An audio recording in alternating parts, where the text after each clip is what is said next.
Oke, bismillahirrahmanirrahim. Assalamualaikum warahmatullahi wabarakatuh dan juga selamat sejahtera. Pada hari ini adalah pendidikan jasmani dan juga kesihatan tingkatan 4. Tajuknya di bawah tajuk pendidikan kesihatan reproduktif dan juga sosial, kesihatan diri dan juga reproduktif. Hari ini kita belajar mengenai abstinence. Okey. Okey, apa benda abstinence tu? So kita tengok dia punya pengenalan dulu.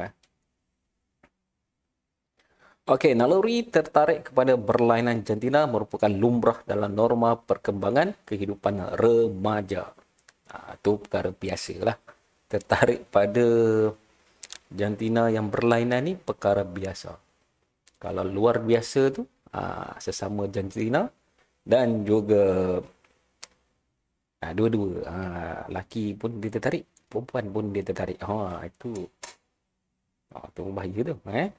Perubahan penampilan kepada lebih bergaya dan menarik membuatkan remaja sering tertarik antara satu sama lain. Baru dah. Sikat rambut, nak smart. Okey. Minyak wanginya, ada lotion-lotion. Okey, itu remaja. Nak bagi orang tertarik dengan kita. Tingkah laku seksual remaja bermula pada umur yang berbeza berdasarkan nilai-nilai budaya dan sosial mereka. Okey.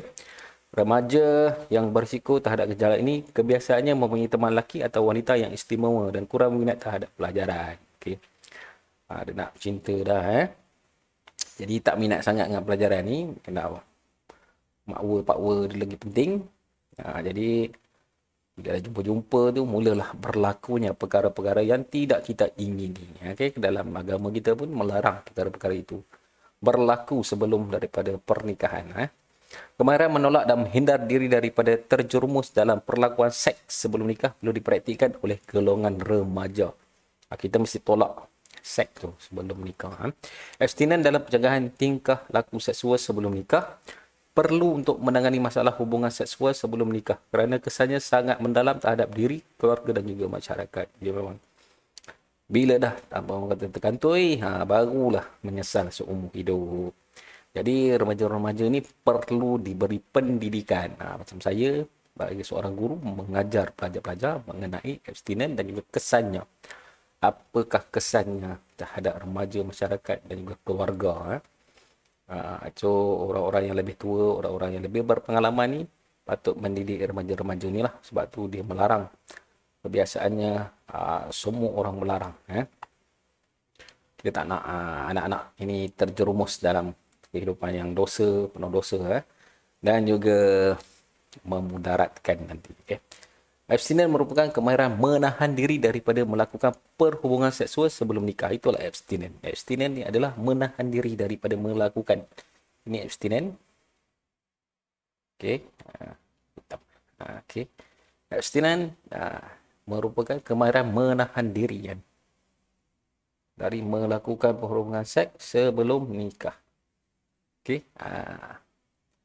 Abstinens. Okey. Tengok sikit abstinens. Sedikit. Okey. Abstinens merupakan keupayaan menahan diri. Keupayaan menahan diri daripada melakukan perhubungan seksual tanpa ikatan. Ikatan tu nikah lah. Tak kira lah kita bangsa atau agama apa. Kita mesti ada satu ikatan. Baru kita lakukan hubungan seksual. Perlakuan ini bermaksud penolakan seseorang dengan yakin, tegas dan tegas mengatakan tidak. Ini perkataan yang paling baik. Tak nak. Tidak. Terhadap tingkah laku seksual sebelum nikah. Abstinens perlu difahami dan diamalkan bagi mengelakkan berlakunya gejala seks bebas.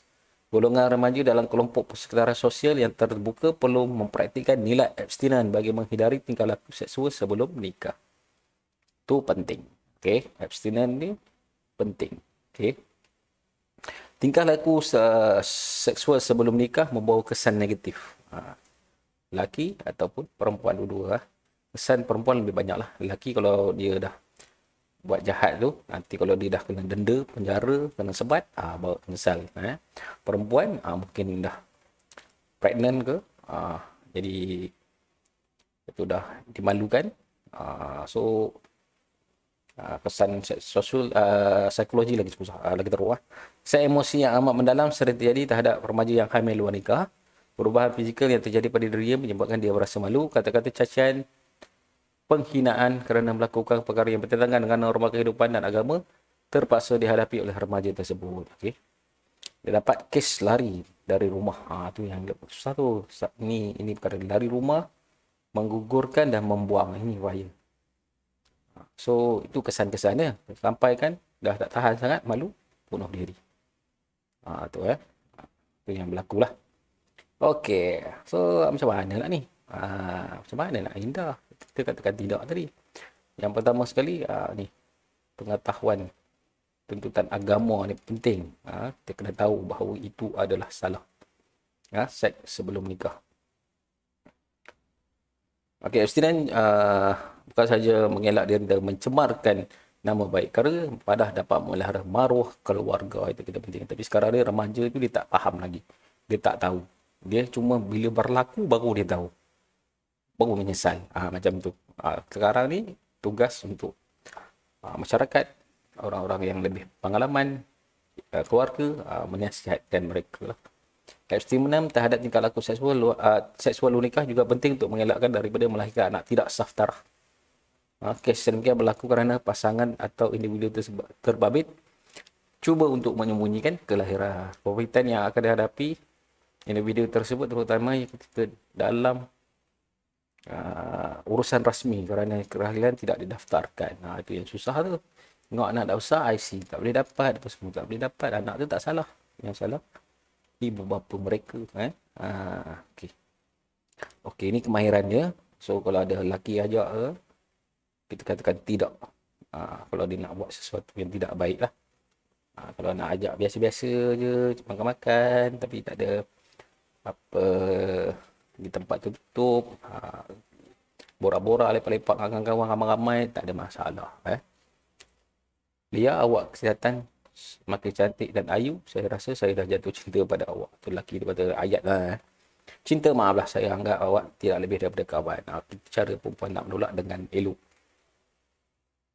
Kalau awak anggap saya sangat, jom saya belanja awak minum. Lepas minum kita boleh jalan-jalan naik motor. Tengok tu ayat pancing tu. Tak naklah, tak manis kita minum berdua saja, lebih-lebih lagi naik motor dengan awak. Kalau nak belanja saya minum, tak salah, tetapi biarlah dalam kawasan sekolah. Pada waktu rehat bersama rakan yang lain, cikgu baru mengajar kita tentang abstinens. Okey, nampak cara yang betul. Nampak. Nak minum ke, nak makan ke, nak berborak ke, sama-sama boleh. Dia kata boleh, tak ada masalah. Tapi dengan rakan lain, berkumpulan. Okey. Dalam kawasan sekolah, kawasan yang tempat terbuka, tak ada masalah. Awak takut saya lakukan sesuatu pada awak atau awak takut saya masukkan sesuatu dalam minuman awak nanti? Ya, saya perlu berjaga-jaga. Abstinens dapat mencegah perkara yang tidak diingini. Itu dia. Kita perlu berani, tegas, yakin, mengatakan tidak. Ini dia. Perkara yang paling penting dalam abstinens. Menolak. Tuan berkata tidak. Okey, cabaran mengamalkan abstinens. Susah. Kita nak menolak. Remaja mudah terbaru dengan ajakan dan dorongan, terutama perkara yang dianggap menyeronokkan. Mereka tidak memikirkan risiko yang bakal dihadapi seperti statutory rape. Okey. Nanti kita terangkan apa benda statutory rape ni. Sebabnya pengaruh rakan-rakan ni sebab dia seronok sembang-sembang sama rakan-rakan. Sekarang lagi susah lah. Media sosial kan, dia kenal pada media sosial, jadi kita tak tahu macam mana orang tu. Sekali jumpa terus orang tu buat perkara yang tak baik. Itu susah. Ajaran agama dan norma dalam kehidupan manusia menolak pelakuan seks sebelum adanya ikatan perkahwinan, namun terdapat kekangan yang merupakan cabaran untuk mengamalkan abstinens dalam pencegahan tingkah laku seksual sebelum nikah. Tadilah kawan-kawan tu, pengaruh kawan-kawan pengaruh persekitaran. Kita ni membesar dalam persekitaran yang berbeza. Mungkin di kampung lain, di bandar lain. Kita tengok persekitaran kita lah. Persekitaran masyarakat yang terlalu terdedah dengan unsur-unsur kedudukan yang negatif menjadi penghalang kepada nilai yang sepatutnya. Sebab kita duduk dalam tempat-tempat macam tu, jadi susah kita dah tengok benda tu hari-hari. Tu macam mana kita yang sebagai seorang remaja ni nak mengelak. Masalah dalam institusi kekeluargaan juga membawa kepada faktor yang terdedah dengan gejala seksual yang tidak sihat. Masalah keluarga lagi. Kadang-kadang keluarga bercerai-berai, keluarga selalu bergaduh. Jadi kita tak selesa, kita lari pula ikut orang yang konon-konon sayang kita. Jadi susah lah. Kurang ajaran agama dan keimanan yang lemah tidak mampu menjadi perisai untuk menghalang perlakuan yang tidak baik. Yang paling penting adalah didikan agama, itu paling penting sekali. Nombor 3, pengaruh internet dan media sosial. Dia adalah mawar lincah. Tarikan seks cyber boleh mempengaruhi pelakuan remaja. Pengaruh tersebut membawa kepada kecenderungan terlibat dalam fantasi seks. Tu susah sekarang ni sebabnya kita dah internet digunakan secara meluas. Jadi kita perlu tapis. Macam mana kita nak tahan diri. Okey, tu dari agama tadi. Pengaruh luar kawalan. Mesti pun ditolak dalam keadaan tertentu menyebabkan perbezaan fizikal, pangkat dan dudukan menyebabkan mangsa tidak mampu melawan. Unsur paksaan menghalang mangsa dari melakukan aktiviti paksa lah. Kadang-kadang orang tu bagi duit apalah, kadang-kadang dia bos. Jadi susah. Okey, kita tengok ni. Pasangan yang mengamalkan seks bebas terdedah kepada penyakit kelamin. Okey, HIV dan AIDS yang boleh mengancam nyawa. Seks sebelum nikah yang tidak terkawal boleh membawa kepada perbuatan seks bebas. Sebab tu Allah turunkan penyakit AIDS tu bagi tak ada ubat. Orang manusia takut, tapi itulah tak takut juga. Susah juga ya. Okey, ini tadi statutory rapes merupakan istilah perundangan yang merujuk kepada hubungan seks kepada seorang di bawah usia kerelaan. Okey, undang-undang di Malaysia menetapkan sebarang hubungan seksual antara lelaki dan wanita di bawah umur 16 tahun sebagai rogol, sama ada dengan kerelaan wanita tersebut ataupun tidak. Kalau umur bawah 16 tahun, perempuan tersebut walaupun suka sama suka tapi dia buat report, keluarga dia buat report, kena bersalah lelaki itu, kenalah hukuman. Okey, walaupun kata rela, dua-dua okey. Okey, bawah umur, hukuman yang boleh dikenakan ke atas orang yang disabitkan kesalahan jenayah rogol statutory dalam seksyen 376 Kanun Kesesahan ialah penjara tidak kurang 5 tahun atau tidak lebih 20 tahun serta hukuman sebat. Sebat. Okey. Itu adalah abstinent, menahan diri daripada melakukan hubungan seksual di luar nikah ataupun tanpa ikatan. Itu yang kita pelajari pada hari ini. Kita harap dapat faham lah. Okey, itu saja untuk kelas kita pada hari ini. Kita akan berjumpa pada kelas yang akan datang. Sekian, terima kasih.